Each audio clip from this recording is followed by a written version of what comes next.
What's that?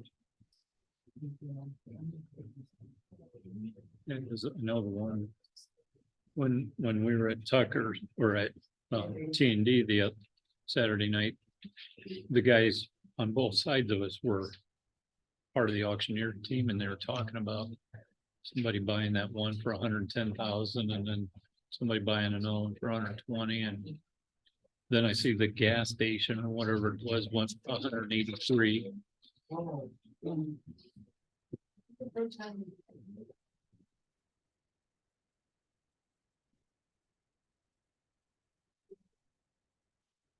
Hey, good evening, everyone. Thanks for attending this evening's meeting. If you already have it, please silence your cell phones.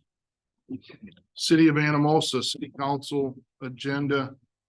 Regular session, Monday, September 11, 2023, 6 p.m.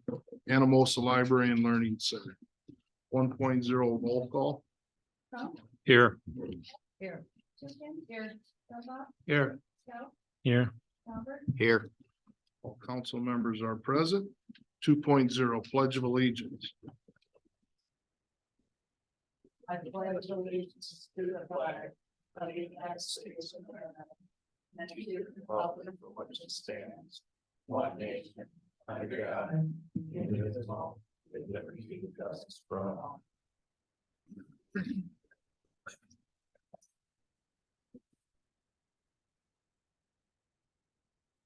3.0 consent agenda review and approve.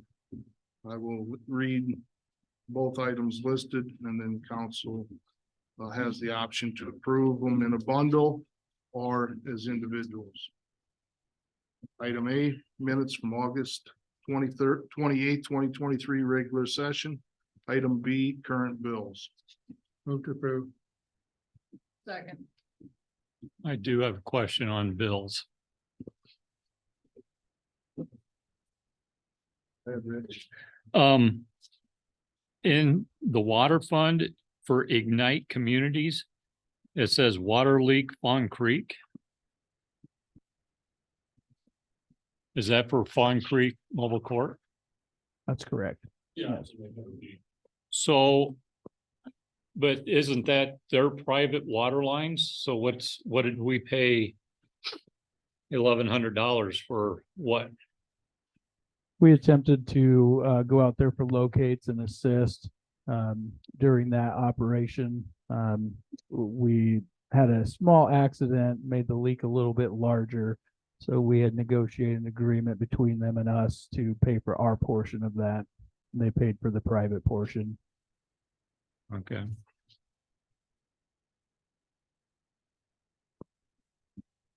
Any other questions on the bills or the minutes? We have a motion by Alan, second by Kay. I assume, Alan, the motion was for consent agenda. Yes. With no other discussion. Penny, would you please conduct a roll vote? Yes. Yes. Yes. Yes. Yes. Yes. Motion to approve carried. 4.0 public hearings. 4.1 public hearing. Approving the plans and specifications for phase 2 of the Second Street Lift Station and Sewer Improvement Project and notice to bidders. I will open the public hearing. B, proceedings.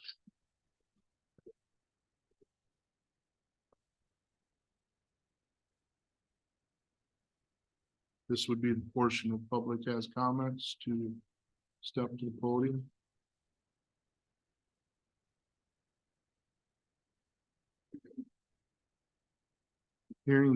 Seeing none.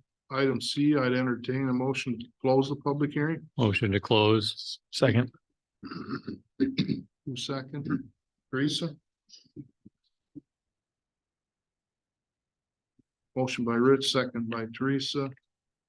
Does council have any comment on this? I've got two questions about, I guess the plan. Nice shot. Thank you. But on page 10, the map shows project locations. And it shows going down Third Street and then over to Second, but there's a portion of it up on First Street. And I guess I'm curious what that entails.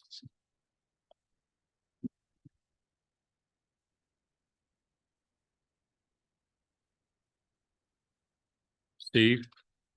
You're just from time. This is the wastewater plant calling, so. Well, I was asking the question, according to the map, it shows project locations. This is on page 10, I think, of the packet. It shows going down Third Street and then over to on Lynn and then down Second. Mhm. But it also shows a location over on First Street, kind of like along the creek here. What's There- going on here? There was, so this project was started, I don't know when it was originally done. But there was a chunk of sewer that was identified here because of the old trailer court. Or DOT, whatever was in here, but there was a chunk of sewer that was identified that needed to be replaced. So that's what that extra little chunk is right in here. And it goes across the road. Okay, So okay. And then the other question I have is on page 18, it shows that there's a removal of a fire hydrant, but it doesn't say anything about replacing it.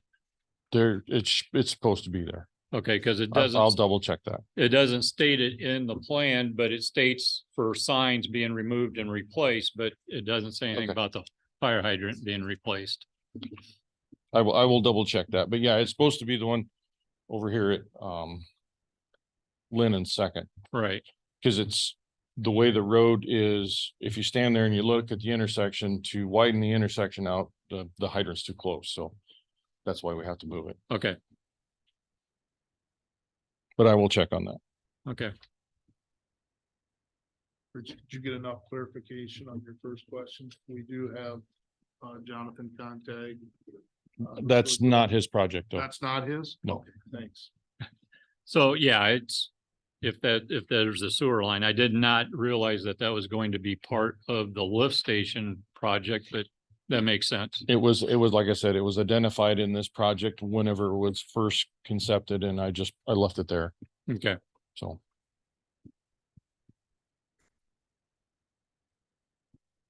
Council have any other questions, comments? Item D, council action, resolution 2023-55. move to approve.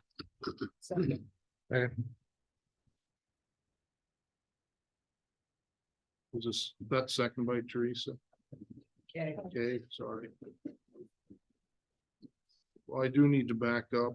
I have a motion by Rich, a second by Teresa to close the public hearing, but I never asked for a roll vote to do that, so I will do that at this time.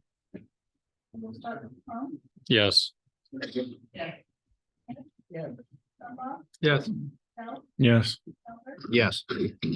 Motion to close, carried. Now item D, I have a motion by Rich, second by Kay. Any council discussion? Benny, please. Yes. Yeah. Okay, yeah. Al, Yes. Al, Yes. Yes. Motion to approve, carried. 4.2, public hearing.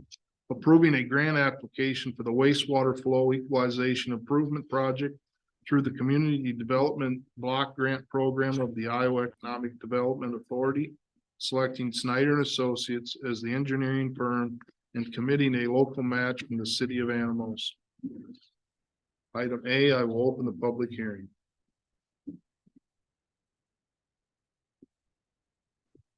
Ready for me? Yes. Okay. Hello, good evening. I'm Jennifer Fensel with East Central Iowa Council of Governments. And you might remember that I was here in June for a little rehearsal, and we're just going to go ahead and do that all over again. I did want to introduce our new staff member at ECOG, Megan Prestegard, and she is going to be helping to assist with some CDBG water and sewer grant administration. So hopefully when we get this grant, she'll be helping me work on it. I did provide a couple of like a paper, old school version of some presentation slides that I just thought I didn't do last time, and there is a little bit of work that we need to do after I get done reading through the topics that we need to cover.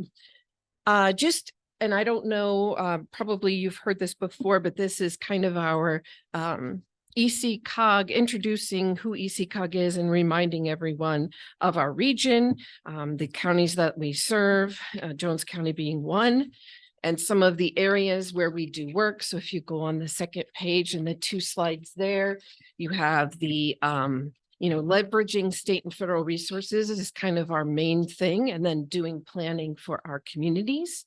And you'll see the program areas. I'm actually the environmental services director, and the water and sewer program sort of falls under what we do, along with a lot of other things like watershed planning and some other things that we're involved in.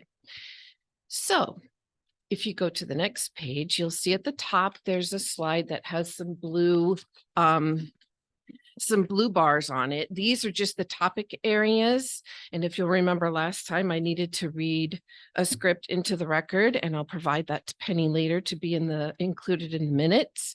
And so I will get started doing that right now. The city's proposed application for water and sewer improvements through the Federal Community Development Block Grant Program, or CDBG, requires that the following topics be identified for consideration. As concerned with how the need for the proposed activities were identified, it is noted that the City Water Department staff identified the need to construct wastewater flow equalization improvements at the wastewater treatment plant to avoid bypassing untreated water into the nearby Wapsipinicon River. The current facility was designed to treat a maximum of 1.25 million gallons per day, with a peak flow maximum of 2.25 million gallons per day. The Iowa Department of Natural Resources notified the city that their wastewater treatment plant is out of compliance with National Pollutant Discharge Elimination System, or NPDES, regulations. As concerned with how proposed activities will be funded and the source of funds, it is noted that with proposed project cost presently estimated to total $3,902,000, grant assistance is being requested from the CDBG program in the amount of $500,000, with the balance of $3,402,000 to be provided by the city as a loan from the Iowa State Revolving Fund. As concerned with the date the application will be submitted, it is noted that the CDBG program funding application will be submitted to the Iowa Department of Economic Development for receipt by October 2nd, 2023. As concerned with the requested amount of federal funds, it is noted that $500,000 is being requested from the CDBG grant program. As concerned with benefit from federal funding, it is noted that the City of Anamosa wastewater service area qualifies for CDBG program funding with benefit to the 51.6% of low to moderate income persons living in the project area. As concerned with where proposed activities will be conducted, it is noted that the wastewater treatment system improvements are targeted along, correct me if I'm wrong, Walworth Avenue. Got it? Okay. As concerned with plans to minimize the displacement of persons or businesses as a result of funded activities and plans to assist persons actually displaced, it is noted that there will be no displacement of persons or businesses as a result of funded activities. As concerned with the nature of the proposed activities, it is noted that Anamosa's CDBG water and sewer application will principally comprise improvements to the wastewater treatment system by adding a flow equalization system to reduce discharges of untreated wastewater in high rainfall events. And at this time, I'll take any public comments on these topics.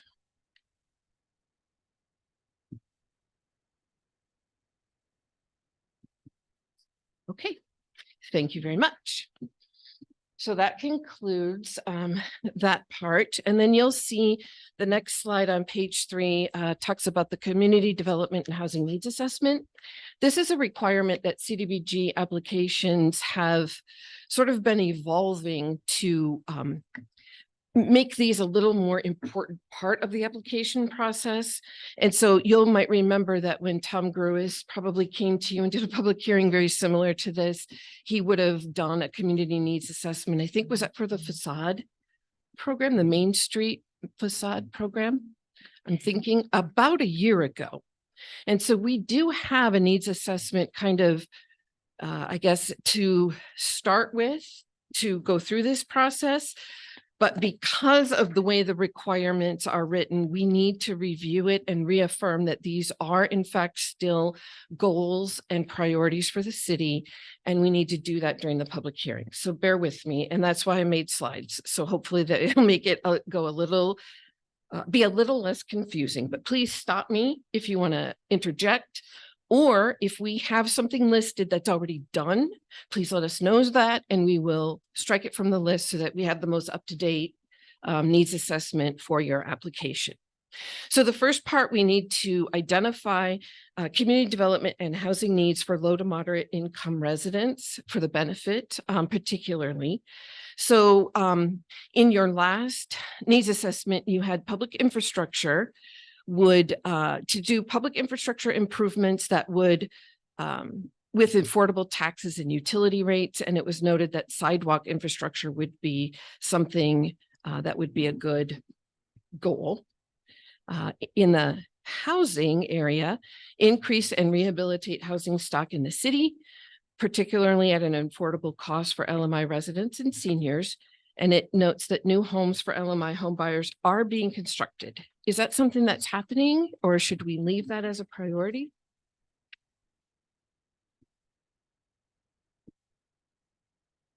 Don't know if we have any new homes under construction that Maybe. would be dedicated LMI. Right? So maybe just say it's still a priority, but just sort of reword that a I little. would be in agreement with Okay. that. Is that agreeable to? Okay. All right. For the transportation area, continue financial support for Johnson County Jets, which is you probably, actually, I should know what that stands for, but it's a transportation system that provides, not what's the word, on-demand rides, I believe, which provides transportation for LMI residents. Additional transportation options would benefit LMI residents who need access to other areas of the city. Would you say this is still a priority that you're, I guess, looking into or willing to continue? Yes. Okay. Okay. Is there anything with a particular focus on needs that would benefit low to moderate income residents that you want to add that isn't here? Okay. I'm going to just sort of call out this particular project that we're applying for in the first bullet, just to sort of make it obvious that that's something that will benefit low to moderate income persons. So let's move on to the bottom of page 4. That would be slide 12. Community development housing needs of low to moderate income and non-low to moderate income residents. So this is basically the whole community. Again, public infrastructure is noted that that seeking grant support for infrastructure improvements to keep taxes and utility burdens low. Okay. Availability of housing. Housing stock is limited for both groups. Would you say that that's still true? Okay. In economic development, the city will continue to support economic development efforts to bring in more commercial businesses. Is that something? Okay. Trails and parks. The city would benefit from additional trails and connectivity within the city. The community would also benefit from a park being established east of Highway 151 in the future. Is that still sort of on the horizon? Yes. But not done yet, right? It's still in process. Okay. Perfect. All right. We're halfway there. Let's move on to page 5 and slide 13. These are the goals from your existing downtown assessment and previous community development needs assessment. So improved infrastructure, again, parks, recreation, transportation, and essential services. Enhancing business opportunity. This one I'm wondering if you are already engaged in, but enhancing business opportunity for the central corridor with improved transportation for pedestrians and vehicles, public infrastructure, and private investment such as Main Street building renovation of facades and interiors. I think you are working on one, yeah? We completed what we refer to as phase 1, Okay, and are in the early stage of phase 2. perfect. Okay. Right. Anything else to add or change that at all, that bullet? We could sort of just leave it, but add phase 1 complete starting. Okay, we'll do that. Enhanced protection for public security and safety. Is there anything to add or change or? Okay. Establish an official building zoning property maintenance code. Is that still on the books or has it been done? We have adopted a new. Okay. plan. It's, I guess you would say it's in the early enforcement stage. Okay. So we'll just call it adopted. Okay. Establish a building registry ordinance. We have that. Yes. Did that happen? Yes. Okay, strike it then. Replace it with anything or just, Well, we've established the registry or the ordinance. uh-huh, So we are beginning the action side of that as well. got it. Engage the second story of buildings by adding housing opportunities. Still working on that, okay? Yes. Create a development team for downtown improvements and address downtown parking needs. Is that still on the, kind of on the, We had a what would you, task force, you know, it's kind of kind of dissolved. gonna itself. dissolve, but So yes. I would say we are still looking to create that, yes. okay. Great. Anything else to change or add to that sort of list of bullets? Okay. One more. All right, planned or potential activities to address community needs. We've got our wastewater treatment plant improvements, this particular project, housing rehabilitation program, and LMI housing development. Do you have a housing rehabilitation program going, or should that be worded to be like either ongoing, done, hope to do? We did a round of LMI improvements, Mhm. existing homes. Okay. Leave it on there or, I think it's something, you know, the council would consider. We do have various, housing development going on, and there is Mhm. future Mhm. on the Okay. horizon. I would think it's a possibility we may be able to incorporate within that. Okay, That will be work between city and developers. all right. Okay. Additional public infrastructure improvements. This one, update water treatment process, installed a new water well in 2022. Strike. Done. Done.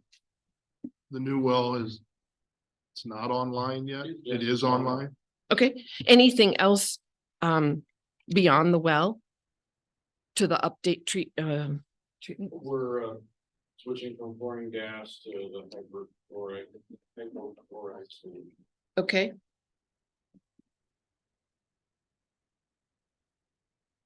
I may have to have Megan help me write that down because that's a lot. Okay, Community development, downtown facade improvements, downtown parking improvements. Sounds like that's kind of in progress. Yes. Okay. And then public facilities, expand fire station, improve police station. Is that a done deal or on the Both I would say are complete. done? Awesome. Do you want me to put any other public facilities or just strike it? Is there like one you want to put on like in the future that you're looking at? They might be focusing on some other buildings. Like a pool. Everyone cool with that? Mm, Yes. There's Okay. improvements that need to be made, like in the community center and swimming pool. Okay. I could use a pool right now, but anyway, one more. Transportation, senior transportation assistance. Is that a, That's part of our jets. Yeah, It's active. okay, We would be looking at any means to improve or to satisfy future needs, so. okay. All right. Any other things that you would like to add that aren't on here or change? And I appreciate you bearing with me through that. Perfect. All right. Unless you have questions for me, that's all I need in the public hearing. Okay, Thank you. all right. Proceedings is still open. If public has any comment.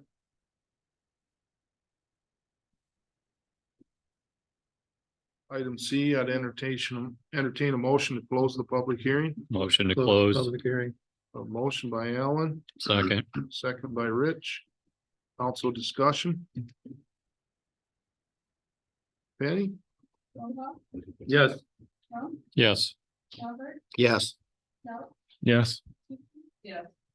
Yes. Motion to close carries. Item D, council action, resolution 2023-56. move to approve, Second. Motion by Rich, second by Kay. Council discussion.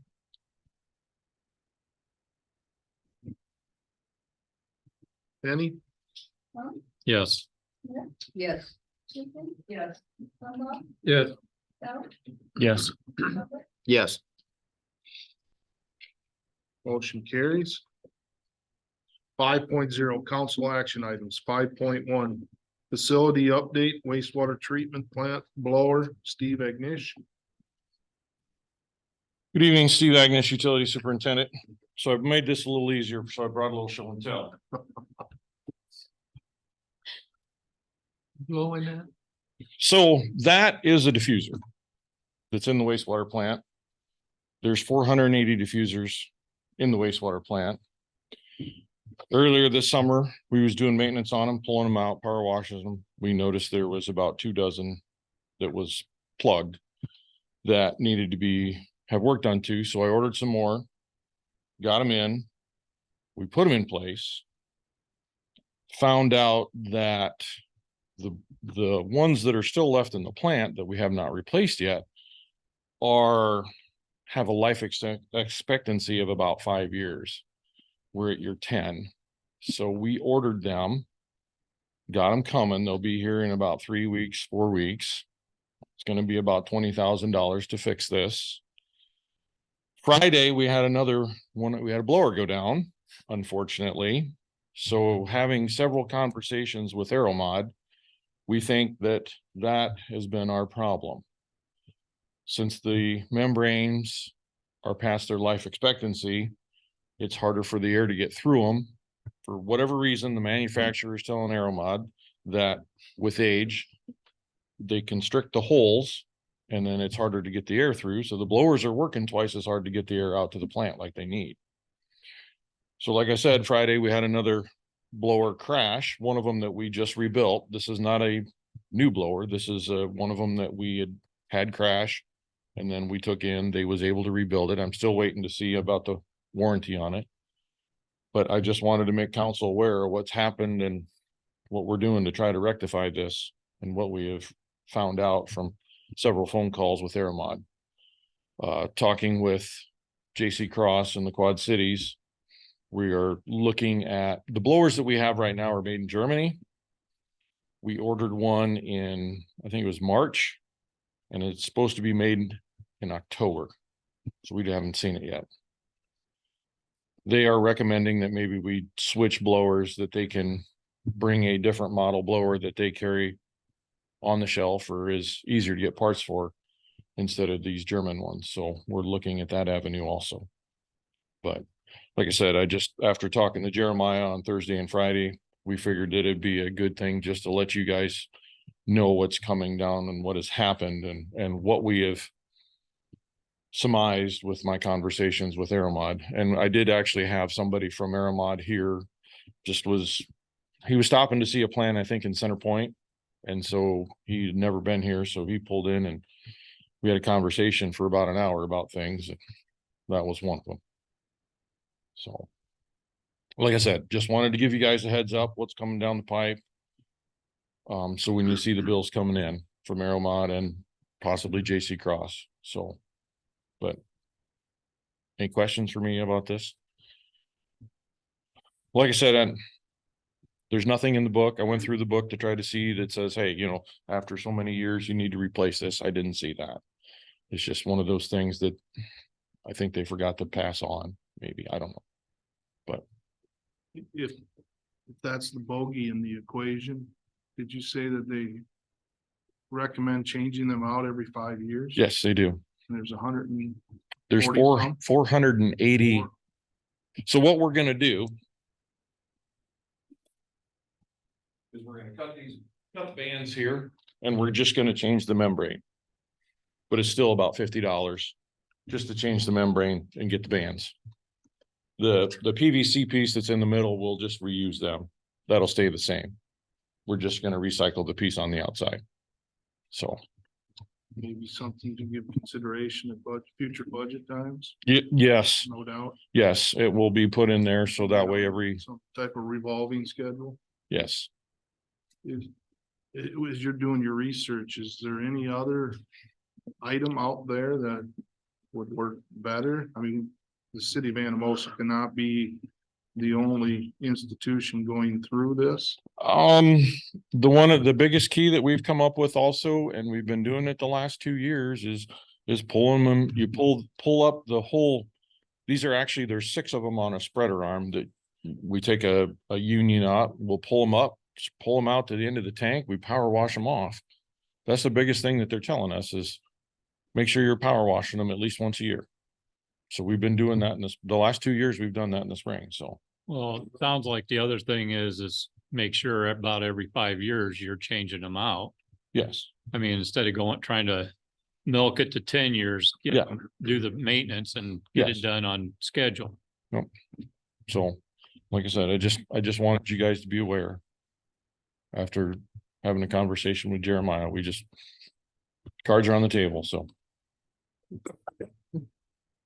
This reminds me, Steve, do you have a preventative maintenance program that I guess is electronic so that anyone in your position would know what to do monthly, yearly? No, we don't. I have not got that far yet. Okay.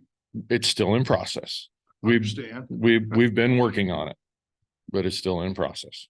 Now these, are you gonna rotate all of them out this time, or are you gonna do them in every, so many each year, so it's not such a big expense? This time we're gonna do the whole shooting match. Now, next time, that is something that we could do. Talking to them, you could put in, 25% and spread it out over 4 years. You just have to identify which ones you did, but it could be done that way.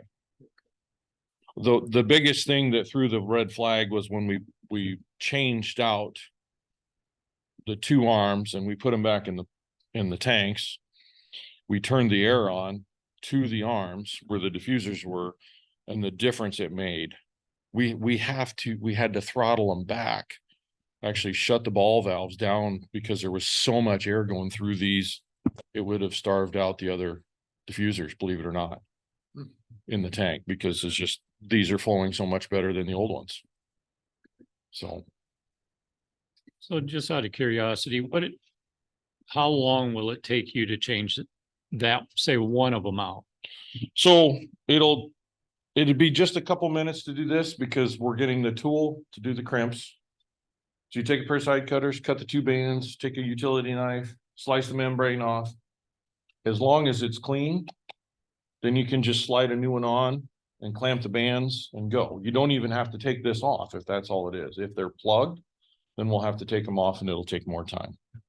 Okay, so doing 480 in a year is not out of the realm of doing it, as opposed to, oh, we got 4 years, let's change this one out, then we set up every other year doing something, or, Yeah, we can, yeah. yeah, So this one will be the tough one.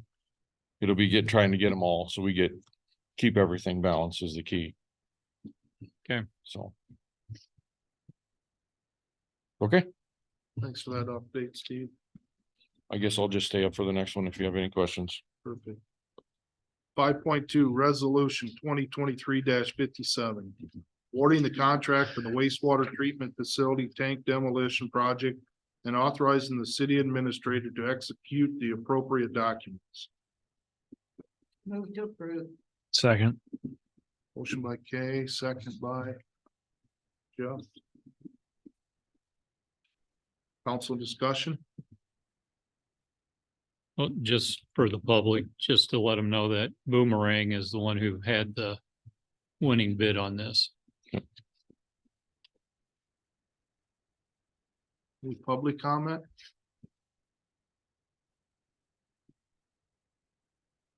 Penny, please. Yes. Yes. Yes. Yes. Yes.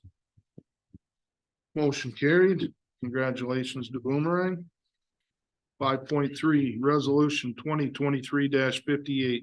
Setting the date for a public hearing to review an application for a state revolving fund SRF loan for the wastewater treatment facility improvement project and to make available to the public the contents of an environmental information document and the city's project plan.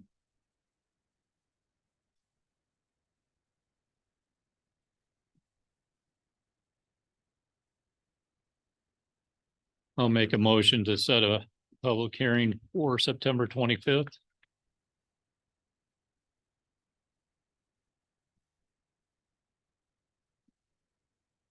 Second. Motion by Rich, second by Alan. Council discussion. Public comment. Penny? Yes. Yes. Yes. Yes.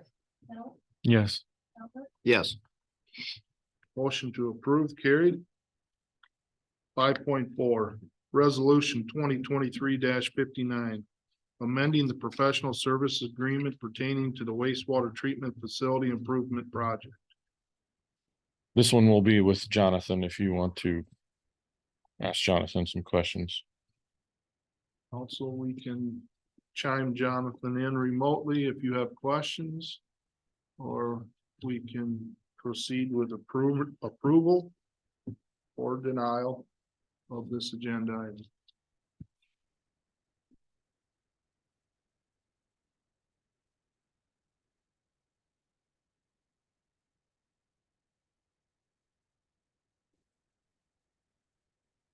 I'll move to approve.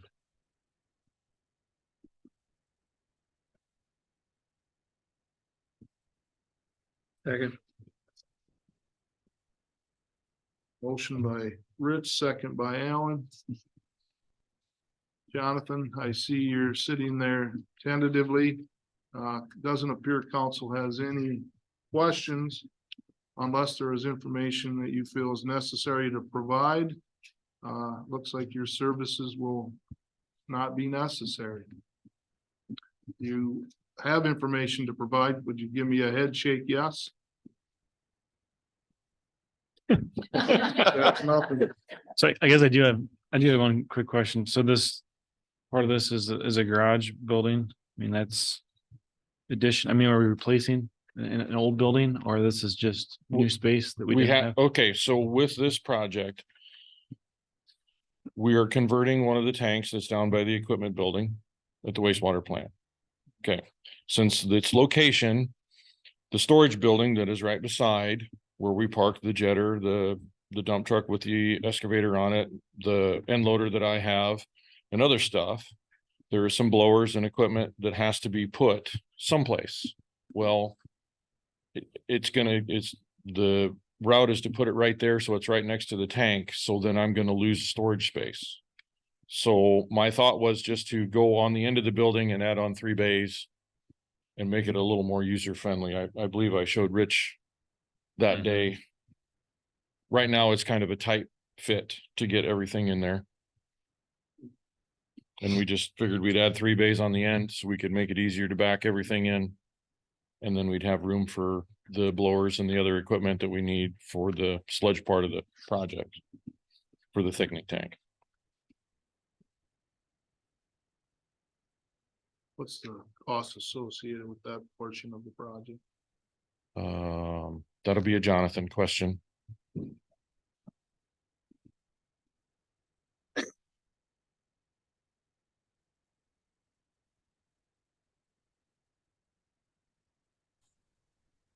There we go. Can you all hear me okay? Yes, we can. Looks like we do have a question for you, Jonathan. Fantastic. Uh, It's related to cost. What Correct. portion of this project involves the structure, the garage or storage structure? As it relates to construction cost or design fee, Maybe both. both, okay. So I think we had came up with a pretty conservative cost of around 360,000 to do this type of building. It's got minimal electric, lighting, mechanical, some overhead doors, as Steve had mentioned, for his equipment, and kind of mesh to match the existing the existing garage there. As far as the design fee, the scope of that was somewhere around 15 to 20,000 for this amendment.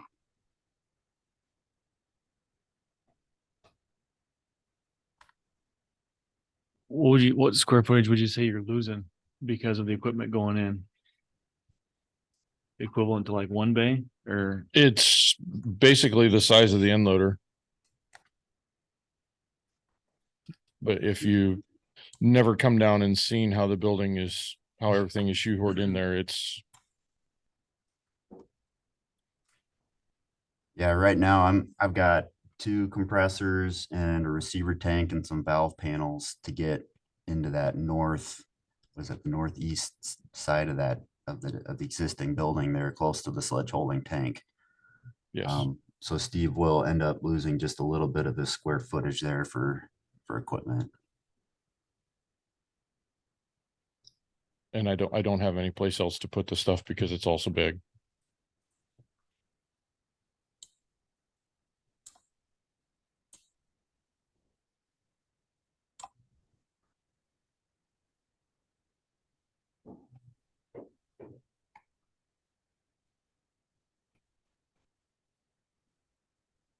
Are you indicating that you currently are storing everything under a roof?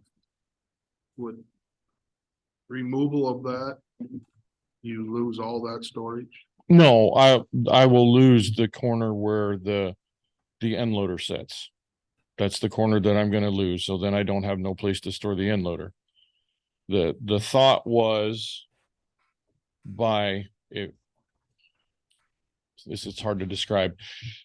The way that building sits and the way the wall sits on the building, it is a real large pain to get the jetter in and out, to get the dump truck in and out. You almost have to pull 2 things out to get 1 thing in.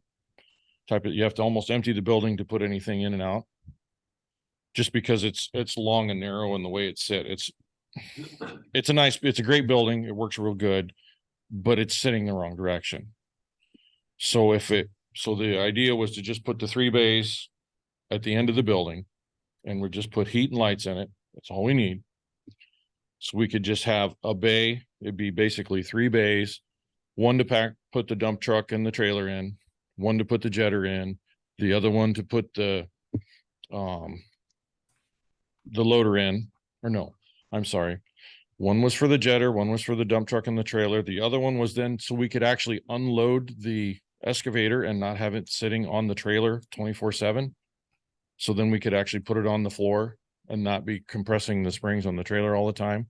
And then we have the camera trailer. That was the plan for the layout.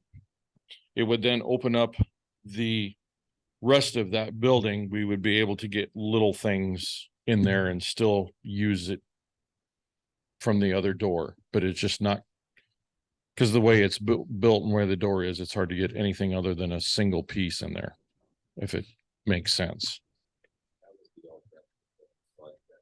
Yes.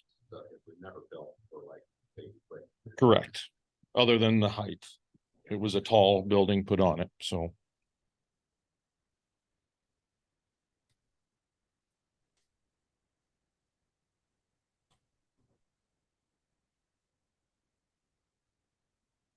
Then we purchase a heavier duty trailer for the excavator, so it would not have to be unloaded. We did, but no matter what, if you leave that piece of equipment sit on the trailer all the time, you will cause the springs to fatigue from sitting there. It's the best bet to unload a trailer like that and take that piece of equipment off it. That'd been a good point to bring up before when we talked about the purchase, but I'm thinking that myself. But it still doesn't change the fact that what is hauled on the trailer when we go across town, that's still the same purpose of the trailer. We're maxing it out right now.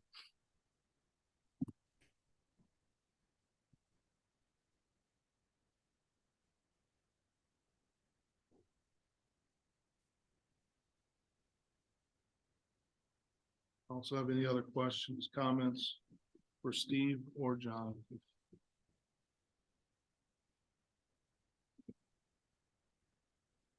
I don't remember if I asked for public comment. If I haven't, I will do it at this time.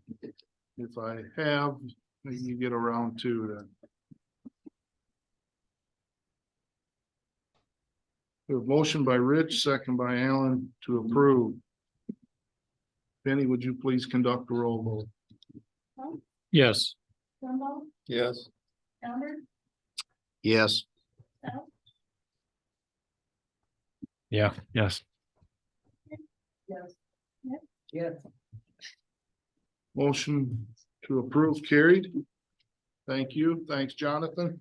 The only We'll have thing, another one here. the only thing I would like to say on that is please come down, Jeff, and I will show you this. Okay. Please come down. And I will show you this and show you what a pain it is to try to get stuff in and out. I've been in that building. It's kind of, stuff's kind of stacked in there like cordwood. It's not made for what it's doing, but it's working, but. It's made for what working, doing. but with losing a corner, I needed to Yeah. try to do something, so. 5.5, resolution 2023-60. Setting the date for a public hearing regarding the status of funded activities for the CDBG Downtown Revitalization Project.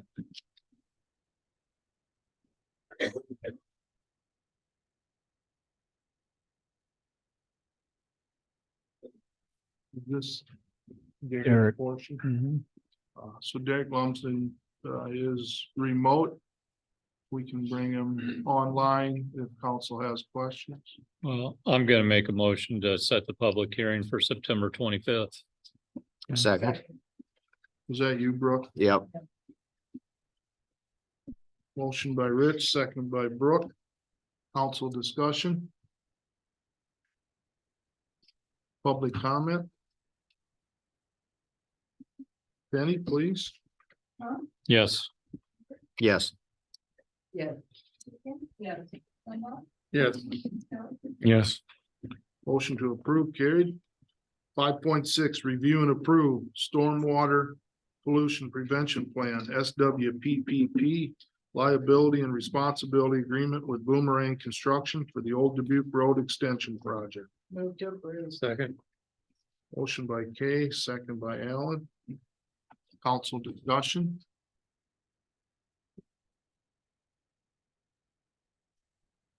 Public comment.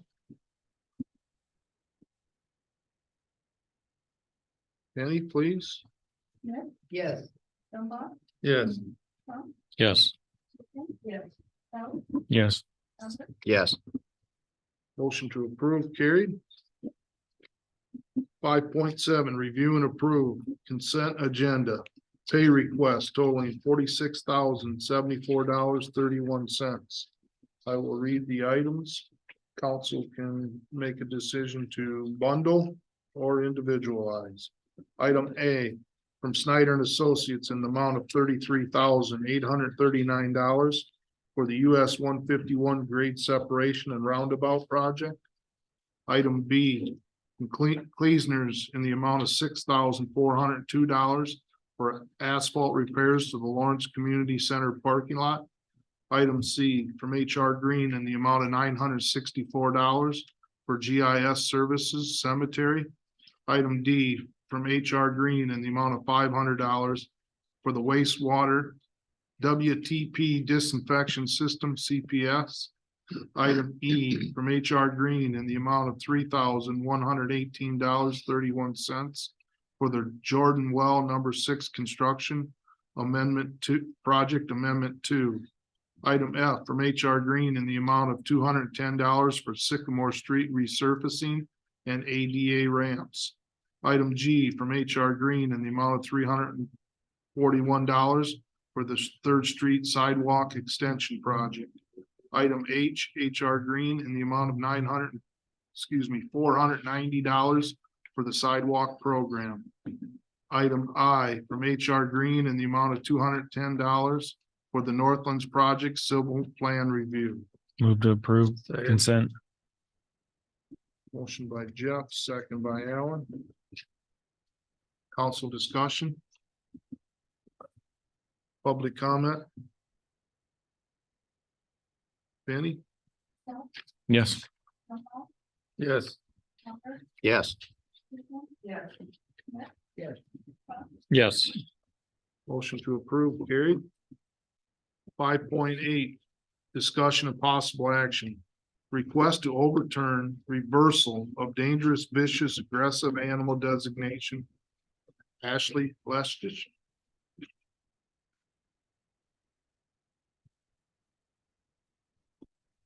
Ashley Lech, address 101 Sunset Drive. Do you want me to do the whole thing? I mean, it was all on the YouTube video. It's your presentation. Okay. Well, I guess I'll go back through all of the material that I went through 2 weeks ago. I'll start with my readings and then I'll pass around the factual information to support the reading. On July 11th at approximately 1:50 p.m., my 15-year-old daughter was walking home from a sleepover from her friend's house. She was carrying a couple of large bags and a few loose items, leaving her no hands to defend herself. As she was walking past a neighbor's house, 2 houses down from our house, she did not see the angry dog, as she calls it. The border collie wasn't leashed outside, so her guard was down and she remained on the sidewalk. Normally, she walks closer to the street when passing because the dog charged to the edge of the sidewalk and maxing out its leash while barking aggressively. The owner then walks out at the time the dog's barking to hit her and yell, "Stop barking," further creating tension between my kids and this animal. So he knew who my daughter was, and this is not an isolated event. Also, not just towards my children. As the post office and many other people in our community have seen the true behaviors of this duo, there are reports from others in the area, but nothing's being done because they're dismissing it or sadly feel that they have no options or energy to put into this. I've even since had video since our original hearing of this continuing with a different child. The This traumatic morning for my daughter resulted in her being chased to the street and having her leg bitten by this unleashed dog. She was completely caught off guard after the dog rushed through the cheap plastic covered hole in the enclosed porch that was made by Mr. Nassif. Steve lied to you about the encounter and continues to combat this removal of the animal for his own selfishness. Rallying the community to join him when he didn't ever address his direct neighbors who have problems with this dog, and then further lying to the individuals who signed the petition without revealing the truth about what happened. My daughter has dealt with the pain from this bite down to the muscle in her leg with bruising and tenderness for over 2 months now. In addition to the fear of walking in our own neighborhood, this man walks his dog everywhere as he tells his side of the story. And my daughter is now in fear to be out on foot, period. She'll no longer go past this house in fear of being attacked again, and he was recently allowed to keep this dog, but we see it sitting out in the front yard still, leashed and unattended. I no longer want to pass down my own side of the street. The training's not going to change anything, and Steve's way of aggressive training are only making the dog further act out in aggression. Knowing this is the second rehabilitation attempt, it's clear the dog is not in the right hands. After lying and withholding information, he got 40 people to sign a petition agreeing to support the animal, and then he convinced you to let him keep the animal. Why? Because multiple people appeared in person to say this man was a great dog owner, that he walks her all the time and that she's well behaved. But all of those failed to see him yanking her dog leash violently or hitting her when she doesn't follow his commands. The people who see the dog when she's behaving haven't witnessed the abuse that he uses to make her listen to him. He denied the dog when she's behaving, he denied it at first, if you recall, and he would not have told the partial truth if we hadn't testified against him. Steve then admitted to hitting his dog to get her attention when she's barking. He also admitted the dog is aggressive to some people and he doesn't know why. Well, I know why, and so do you, but he found the people he knew that had acknowledged the truth and had him support in these efforts. Without knowing a full story or being aware of the dog's living conditions, he was pulling on heartstrings and decided to favor the long-standing Anamosa resident and his dog. Based on Steve's recent Facebook post, he's insinuating to his peers that this was all alleged and that my daughter was a stranger, not admitting that this was a child that walked past his house the last 4.5 years. Knowing his dog barks and is aggressive towards my kids, yet he hits the dog or punishes her for getting worked up, which has further conditioned the dog to target my children. Then for people to further insinuate that my kids have antagonized this animal, or that it was a misunderstanding that the dog was playing. Well, that's wrong again. We have a zoo of pets ourselves, and my kids love all animals. Having negative energy around them is not in my kids' nature, nor have they done anything in any sort of fashion to egg this on. I assure you that their fear is real, and Steve has lied his way through this from the beginning. It's not worth another dog bite just to fulfill the man's request to keep his pet. He can get a cat, which would be a much better fit, or contain and restrict the animal. Or he could sell his home and relocate. As a realtor, I can vouch for the reduction in property value, or by even having a nuisance in the neighborhood like this, as I just finished selling my own home for this reason. I'm sure that nobody would be knowingly appealed by this problem being next door to them, but if he wanted this dog so bad, he would move. We're asking you to overturn your decision and advocate for all the children's safety and peace of mind in their own neighborhood, let alone the safety of anyone else that this dog may attack. It needs to be removed from the current owner and or displaced outside of city limits where it belongs. Training will not fix the situation, nor will a better home, or nor will anything change with training and returning the dog to her current owner at 108 South Booth Street. She needs a better home that is more suitable for her breed's needs. And the owner needs training, not the dog. The photos that I have provided, will provide, they should have sufficed, but no, you've agitated the mama bear and all of the positive ethics that I've infused into my children, not to mention the leverage of the community's support for our youth. It's downright disappointing how this all played out for her, because I'm an honest, hardworking single mother of 2 children who I chose to raise in Anamosa. My priorities are their safety and well-being, and that has been sacrificed to an animal. I purchased a home here, I pay taxes on my property, and we have the right to feel safe, bottom line. My last intent is to harm somebody or break up a family, as Mr. Nassif has put it. But to see members of my own community that would simultaneously agree to keep a vicious animal next door to my child, my actual family, is absolutely repulsive. My daughter, who is full of emotions, bravely shared her story with you all and how it's affected her. And she left the meeting on July 27th feeling unheard and uncared for by members of our own community. Therefore, I'm also personally requesting a formal apology to my daughter, Naomi, for extinguishing that young lady's voice. She was prompted by the police to stand up for herself, mind you, to testify what happened in front of a bunch of strangers for what's right and best for that dog. She bravely came forward and testified in front of a bunch of strangers who were all judging her. More so, her previous substitute, who I mentioned was Miss Smith, later was brought to my attention. She had many abrasive encounters with my daughter through middle school. So even most recently in high school, when she returned, Miss Smith acted as if she didn't even know who Naomi was, which further poured salt on her wounds. This also just happened to be the first to speak up during that council meeting, opposing police orders to remove the animal. In my opinion, this seemed targeted, knowing that she already had a disregard for my daughter. This is first and foremost unfair, but biasness sadly overruled in this case. Familiarity over reality and lies over truth. It's about having the most people on your side, then I'd win. Because I started my own petition and was able to accumulate 117 signatures of support regarding the removal of this dog from the situation that she's in. 117 people who saw the right thing to do without the biasness and relationship with this man. No heartstrings were pulled about breaking up a family, as that is clearly not the intent here. No crocodile tears were used to sound more convincing, just straight truth about what happened. Some signed not even knowing who I am, yet still agreed that because a dog bit a child, it needs to be removed. There should not be any other stipulations in place, period, per the Anamosa code.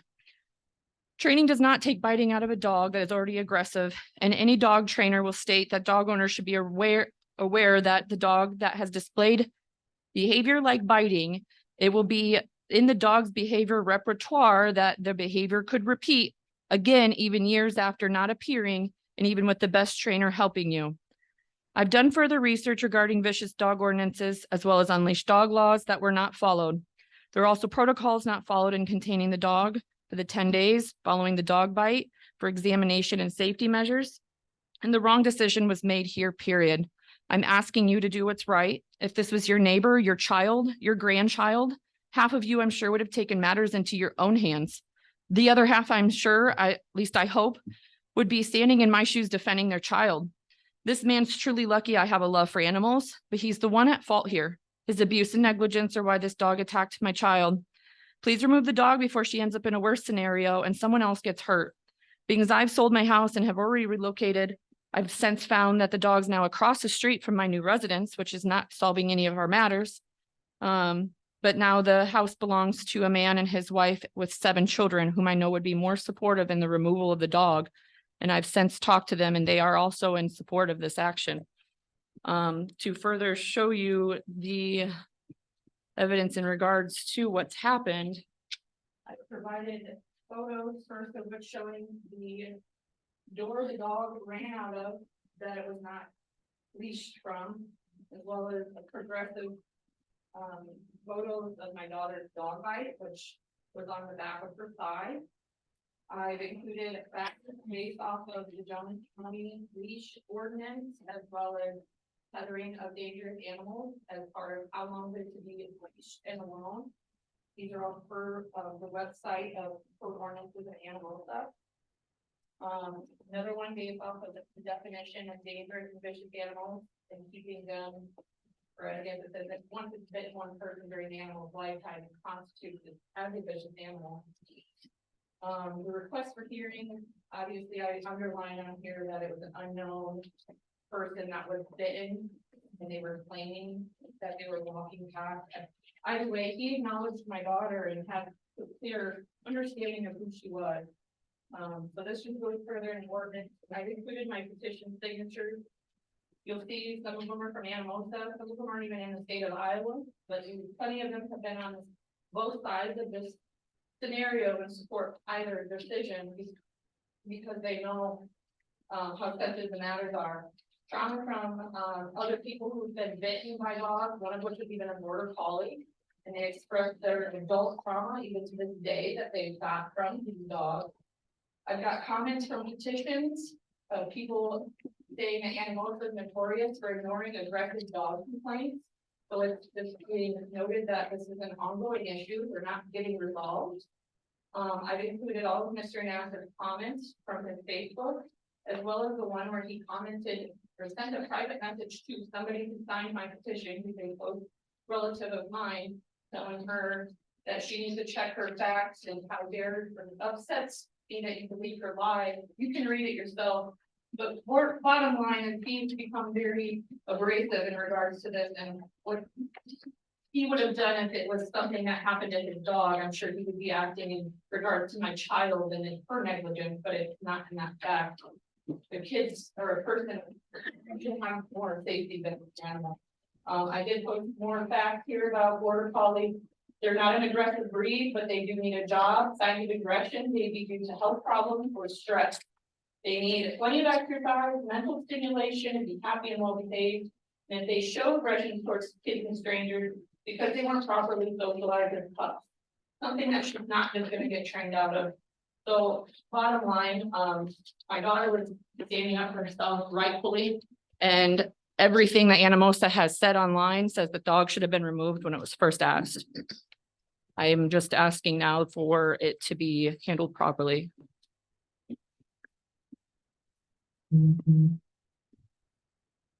I also brought my dog. I have 2 small 5-pound animals. They stay on leashes. I don't even like leaving them unattended because I'm afraid of something happening.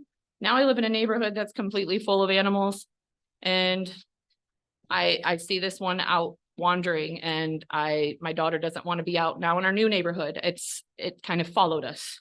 We were under the impression Mr. Nassif said his mom lived out of town, and that wasn't true either. She lives literally in Anamosa in a residential neighborhood. So we've been lied to from the very beginning.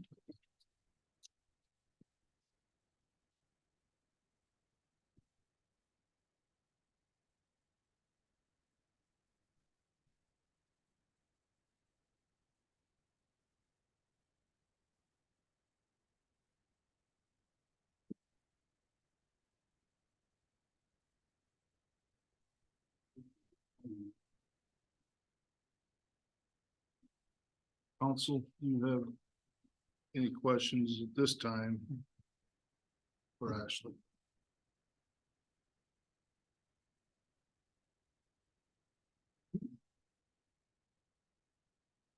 I will ask for public comment. I also, please come to the podium, state your name. I also ask that you direct questions and inquiries to the council. My name's Steve Nassif. I live at 108 South Blue Street. It's difficult to know where to start. I watched the video of Ashley's addressing the council at the last meeting. And what came to my mind was Luke Skywalker in The Last Jedi when he told Kylo Ren. Steve, Yes, is that necessary? yes, I That believe so. is, in a sense, evidence that you feel to support your side of this. yes. I don't find it necessary, and I appreciate if you don't go there. You haven't heard what I said, so you don't know if it's The relevant. Luke Skywalker comment, Okay, that's the one I'm referring to. all right. Then I'll just say, amazing. Every word she just said was wrong. If you're thinking about considering your overturning your decision, I'll go through a list correcting what she said. But if you're not considering it, I'll just give you an update on what has happened since the dog bite. It's up to you whether you want to hear the whole thing or just an update. I'm not aware of what direction the council goes. All right, You know, if you just want to give the update at this time. If the council I'm has not gonna- other questions. I'm not going to should take a they chance want- of losing my dog. So I'm sorry, I'm going to go through a whole thing and outline what she said that was wrong. Please note that you have 5 minutes. Yes, I still let Dax outside. I don't recall any stipulation that she be kept outside, and there was no need to quarantine her as proof of rabies vaccination was immediately given. In her previous speech to you, she flat out called me a liar 4 times. For her to repeatedly call me a liar is insulting, offensive, and frankly, slanderous and libelous. First, she said I lied about knowing who was bitten. I'll say it again. I did not know who the person that was bitten. My focus was not on the person, but rather stopping my dog and getting her in the house. I never saw the face of the girl at the time, and by the time I returned outside, she was gone, and the police weren't allowed to tell me who she was. The first time I was made aware of who had been bitten was when she stood up at the meeting. Even if I'd seen the girl's face, I wouldn't have known who she was. I don't sit on my porch and watch people walk by my house. In the almost 5 years, Ashley says her daughter's been walking past my house, I would guess I've seen her maybe 8 to 10 times, but that still doesn't mean I knew who she was. I don't watch to see where these people go after passing my home. And I'm sorry, but I don't know all my neighbors. If Naomi walked in here today with 5 of her friends, I don't know that I could pick her out. As to her reference to the plastic on the doggy door, although trivial point, it's actually 2 layers of 4mm vinyl and is not meant to contain the dog, but rather to deter insects from coming in and to keep the porch a little warmer in the winter. Her saying that the hole is now boarded up is also incorrect. The board has always been there, but was rarely down during the day. Its main purpose is to prevent nocturnal animals from coming onto the porch. I would sometimes close off the opening so Dax could sit on the porch and come in and out of the front door as she pleased. I have been closing it more recently so that I could make sure she was securely tethered before letting her out. As to her petition, the petition she signed online was signed by random people who know nothing about the incident except what she tells them. In her post, she flat out lies. It says that I lied about the incident. Not true. She says my way of aggressive training is only making the dog act out in aggression. Also not true. I think you all knew that when I said more aggressive, I meant more intense training, not physical aggression, but she twisted that to suit her own purpose and colored the opinion of the online readers. Of the multiple people who appeared at the meeting and stated what they knew, only one had come with the specific purpose of supporting me.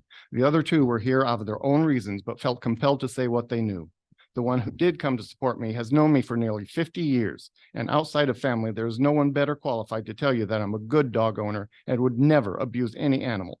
As for her Facebook comments, of course, everyone on Facebook is an expert. She again said I lied and withheld information. I'm guessing she's referring to when I'd forgotten I hit Dax at one time. She told them I abused the dog to make her listen. Also not true. She said I found people for my petition that Dax was behaving for. These were almost all people we meet on our walks, and I told them exactly what had happened, the same account I told the officer and you. In her speech at the last meeting, Ashley said she's afraid to walk in our neighborhood. It's easy to claim she's afraid of this or her daughter's afraid of that, to play on your sympathy. There's no way for me to prove otherwise. I don't recall ever seeing her walk her dog past my house. Maybe she has. I don't keep a record, and I wouldn't have known her if she had. But if she had walked past our house, she would know Dax is not a danger to her dog or any person with their dog. She is always eager to mate dogs. And no, Dax is not ESA certified. I don't need such an animal.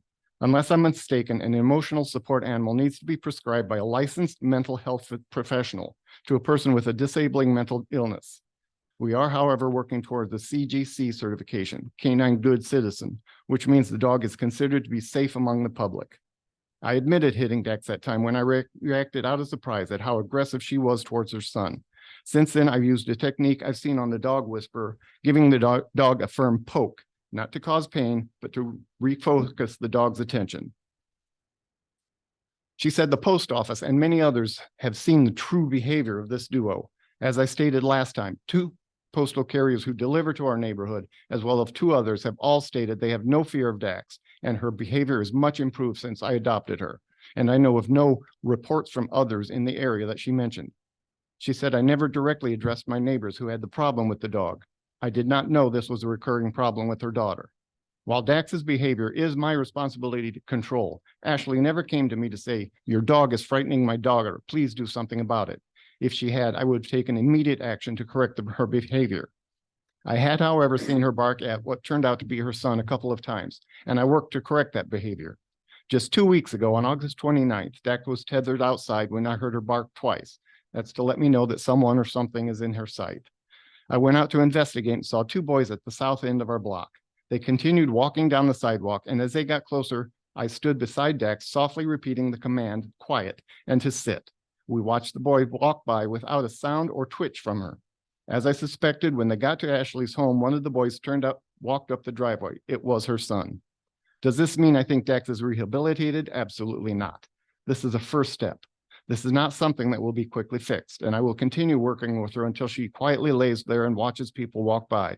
It is, however, an indication that she is much improved, and I'm encouraged by what I saw at her last evaluation. Ashley said this is her second attempt at rehabilitation. That's not correct. Dax had been rescued from a situation of neglect, not one of abuse or misbehavior, and this is her first home away from that situation. The transformation Dax has made from a timid animal refusing to go for a walk to an animal excited for daily walks and eager to meet the strangers is proof she is where she belongs. She is happy, healthy, and has never been destructive in the home, which indicates she is getting sufficient exercise. I never insinuated this was some kind of misunderstanding or attempt at play. I had admitted Dax bolted out the door and charged at her daughter. I did not know until hours later that there had been a bite, but the photo I was shown for about 5 seconds looked more like a bruise, which is also what the officer told me. But I am no expert on dog bites, so I accepted the hospital report indicating there was a puncture, a report by which, by the way, I've never seen. Jeremiah said he would provide a copy for me, and I should have followed up, but I thought the matter was settled and he had enough other things to do. That report should have been provided with the first original notice. Her suggestion that I'm more suited to have a cat rather than a dog is absurd. I'd like to know what qualifies her to tell anyone what type of pet they should have. Her insinuating that children in my neighborhood aren't safe is also false and backed up by 2 neighbors with young children or grandchildren having signed my petition with comments saying they have no fear of Dax being around their kids. And a third told me the same thing verbally after I informed him of the incident and your decision. Dax has now been evaluated by 3 trainers. Our first trainer decided she couldn't meet the required timeline, so I contacted Stone Hollow out of Cascade, but they didn't have anything available until the 25th. So I scheduled an appointment with PetSmart for September 2nd. Then last Thursday, Stone Hollow emailed me saying they had a cancellation for Friday morning. All 3 trainers were pleased with Dax's behavior and obedience and agreed her behavior could be corrected. I've decided to go with Tori Topping of Stone Hollow as he is fully licensed and his method of training is more in line with what I'm looking for and what I believe you would be as well. The first 2 trainers used treats to evaluate Dax, not so with Tori. His evaluation involved testing to see how Dax responded to commands and correction. I am as sorry as can be about what happened, but I can't change the past. This was a wake-up call for me, that I had been neglecting a problem bigger than I had realized. After the incident, I immediately changed out Dax's collar to a prong collar to prevent her from straining at the tether. Her new tether is about 2 feet shorter. She's outside about 30% less than before, and I spend more time with her out when she is out. When she is tethered out, she's also wearing her training collar. We attended a pool party for dogs last Monday. There were 25 to 30 other dogs, and there were no problems. I talked to the new neighbor, and they have no problem with my dog Dax. And there are only 3 children living at the house, not 7, she would tell you. Now she knows what I would do in the situation. And I never told her my mom lived outside of city limits. I said that's where we take her to get her exercise. I've been doing everything I can to correct this problem, but one thing I will not do is give up on my pet because of a 1 in 1,000 chance incident. Any animal has the potential to bite. Most deserve a second chance. If you want photos, there's a photo of the vicious dog with my 96-year-old mother and a 1-year-old child. Again, with my 96-year-old mother, none of them have any fear of this dog attacking them.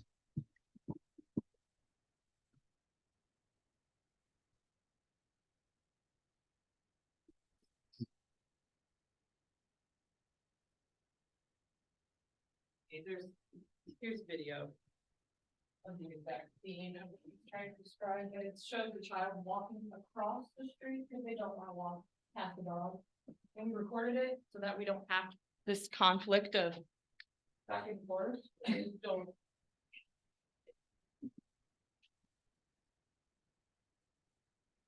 Quite honestly, it's the neighbors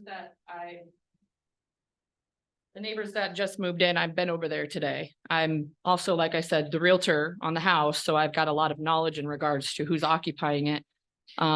He's from California. He's literally got tattoos from head to toe, missing an eye. He's not the most gentle looking figure. And I know for a fact if that dog attacked one of his, there's 4 kids living in there. He's got a total of 7. 3 are not living with him. 7 children will be in the house on and off. But I guarantee you that dog would be killed if it ever touched one of his kids. If you'd rather that be the circumstances, I'm trying to protect everybody that's involved. The dog obviously is not in the right hands. This is a trained animal. I'm just saying that it starts at a puppy. This is too late. And the border collies need jobs, not a leash. And the ordinance says 6 feet in 30 minutes. That day, she was sitting out in the sun with an umbrella for more than an hour. And we sit out there watching. He'll come up, yell at her, and then goes back. So it's not a temporary thing. And if you're more than happy to drive by because it's repetitive. I left Friday and it was still going on. So not a temporary.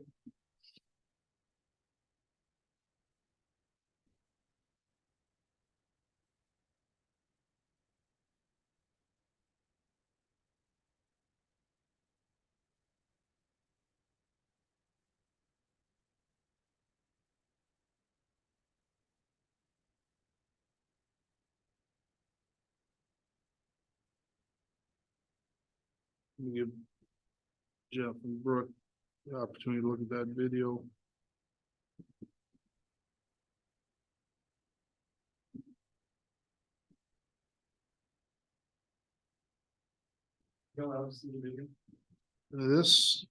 This is not a back and forth debate. You spoke yours. She's the presenter. I'm gonna leave it the way it is right now, Steve.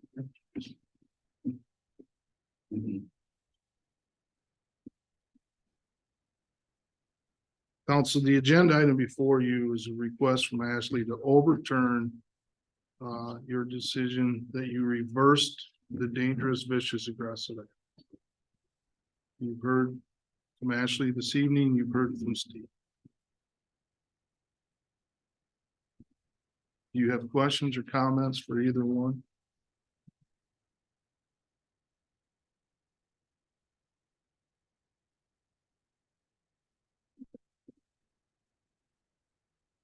So at this time, I would entertain a motion to overturn the reverse. I move to overturn the reversal. Motion by Alan to overturn the reversal, which I just want to clarify, you're saying to label the dog dangerous, vicious, aggressive. I left that meeting that night bothered by it. I've been thinking about it since then. I didn't know about this. I didn't get a chance to see what was coming up for this meeting. That was a nasty bite. It wasn't a nip or it wasn't it just bothered me. I think I made the wrong decision that night. I just wanted to clarify that that was your motion. That's my motion. Is there a second to the motion?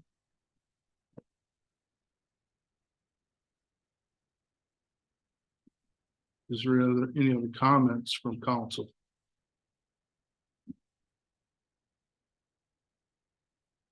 I guess from my perspective at this point in time, I would like to know what the trainer in Cascade, what his feeling on this is. If he does believe that the dog is able to be rehabilitated, or if he says, yeah, I can't work with it. I mean, we gave him that opportunity, I guess, at the last hearing or whatever you want to call it. That I'm at this point of, let's see what he says.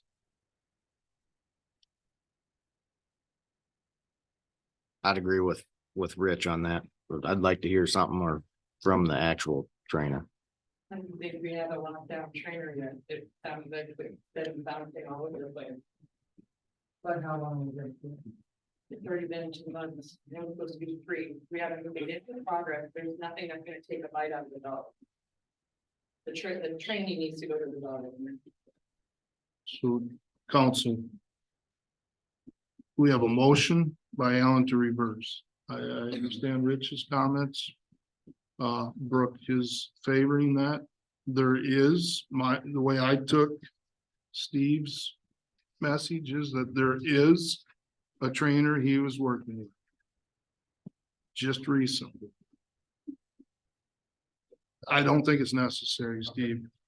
This isn't a grandstand for people to, this is people that have business with the council. I was just going to inform you to your reference to the training. Then please step forward and make that most, that note.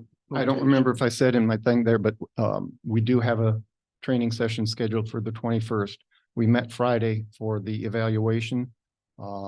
He was going to contact Jeremiah by the 20th, which was stipulated in his timeline for me, but I can contact Tori and see if he can send something sooner. But yes, we have a training session set for the 21st. And then he suggested a second training session, which he would come to my house. So yes, we do have a trainer hired. Just had a question for you, sir. Last time I was here, you were reporting a dog that bit another dog. You were more concerned over the dog that bit my child. Can you tell me why that animal is more important to you than a child, my kid? That you'd give that dog a training, but the last dog that was here, you reported from hearsay that that dog attacked another dog. I just want to know why that measures for you. Just a minute. Yeah. My question for the police was, what constitutes the hospital filing a complaint? Because we had one where a dog bite was filed on a person because of the hospital. So I asked the police what constituted it. And they said a dog bite or a dog scratch. That's all I did. I did not report because of the dog. I was just So under the impression when I was don't- here that you don't- wanted Do to. not misunderstand the reasoning for me talking to the police about it. That was what I took from it. And it felt like Well- as though you were in support of the dog being removed from that scenario. And that was how I impressed from sitting here listening to it. So when I hear that you'd rather that the dog that bit a kid be rehabilitated, that to me just seems like we're in the wrong, like you have a biased decision in this or I something. do not. Okay, I'm just making clarity because my kid is way more important than any other Oh, animal. I understand. I I understand would be and- upset too. Do not get me wrong on that.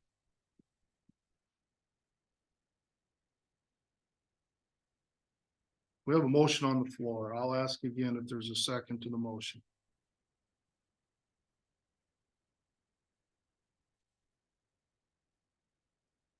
I'll go as far as ask one more time. Is there a second to the motion? Alan, your motion dies for lack of second. Council, is there any other motion you would like to make regarding this matter?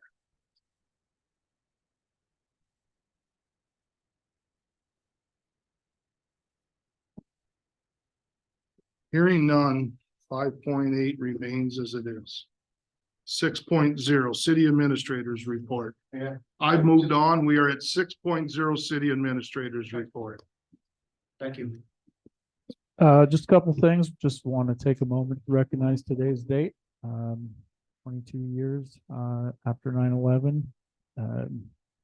And number two, the Wapsie Trail Phase 2 ribbon cutting on Thursday, the 14th at 5:15 p.m.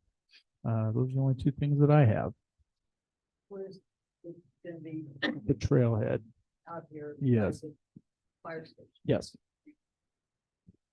Does council have any questions or comments for Jeremiah? 7.0 Mayor and Council Reports, 7.1 Mayor's Report. I have none. 7.2 Council Reports.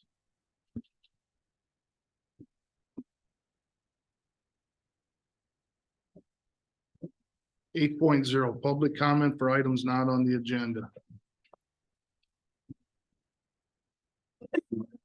Tom Durgan, non-town property owner.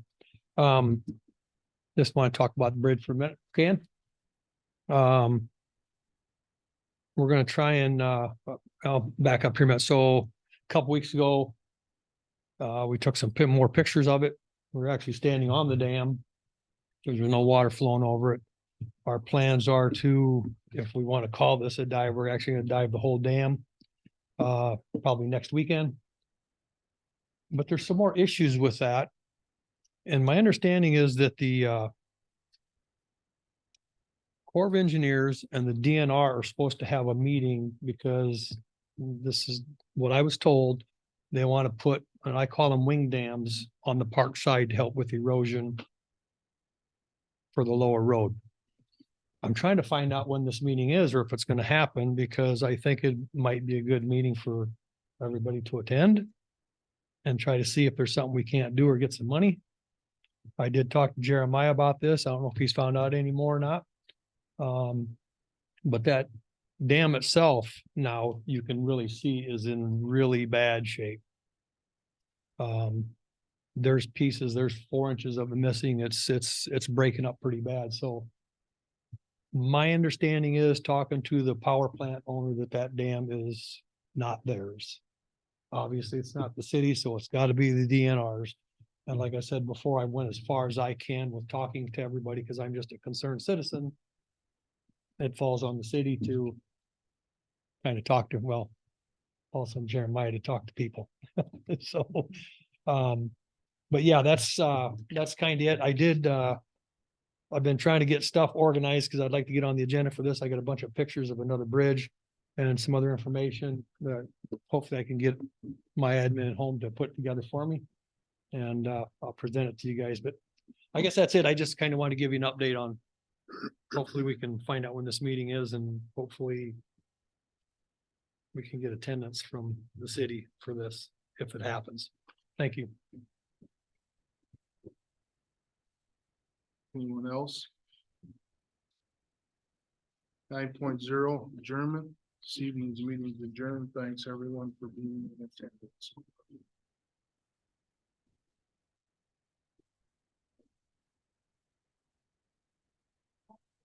I